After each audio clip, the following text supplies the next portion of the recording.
इसके लिए मैंने क्या किया, एक डायग्राम इस तरह से दे रखा है। एक त्रिभुज ABC है, AB का मध्य बिंदु D है और AC का मध्य बिंदु E है। इन दोनों को मिलाने में जो रेखा है हमें प्रूव करना है कि DE पैरेलल किसके हो जाए, BC के। जो दिया हम लोग को दिया क्या, एक त्रिभुज ABC में AB और AC का मध्य बिंदु D और E है, तो सिद्ध हमें क्या करना है कि DE समानांतर BC के। अब हमें प्रूफ में क्या करेंगे, लिखेंगे क्या, त्रिभुज ABC में इस वाले में हम लोग बात करेंगे। क्या दे रखा है कि AD is equal to BD दे रखा है, दूसरा दे रखा है AE is equal to EC दे रखा है। ये दोनों मैंने कंडीशन लिखा है कि AD बराबर का BD हो गया, इसको रिप्लेस किया तो क्या हो जाएगा, ये AD अपान का DB इज इक्वल टू 1 बन जाएगा, समीकरण 1 होगा। दूसरा इसी तरह से AE इज इक्वल टू क्या होगा, EC, क्योंकि E मध्य बिंदु है तो यहाँ से AE अपान का EC इज इक्वल टू 1 आ जाएगा, एक समीकरण ये बन गया, समीकरण 2।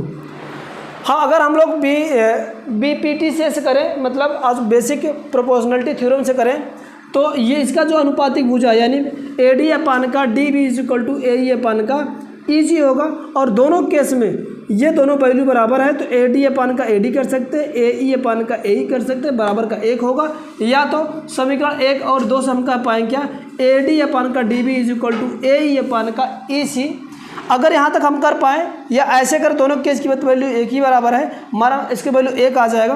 तो आधारभेद का प्रमेय जो 6.2 है वो क्या कहता है कि अगर किसी भी त्रिभुज की अनुपातिक भुजा यदि आपस में बराबर है तो उसके जो तीसरी भुजा होगी यानी ये DE होगा वह त्रिभुज BC के समानांतर होगा। तो यहाँ तक जैसे मिला कि इसका अनुपातिक भुजा यदि आपस में बराबर हो गए तो पक्की बात है ये तीसरे जो इन दोनों, इसके मध्य बिंदु का और इसके मध्य बिंदु मिलाने वाली जो रेखा होगी वह तीसरी भुजा के क्या होगा, समानांतर होगा। तो अतः हम लोग यहाँ से लिख पाएंगे, अतः DE समानांतर BC। अगर यहाँ पर लिखना है तो आप लोग लिखेंगे प्रमेय किससे, थ्योरम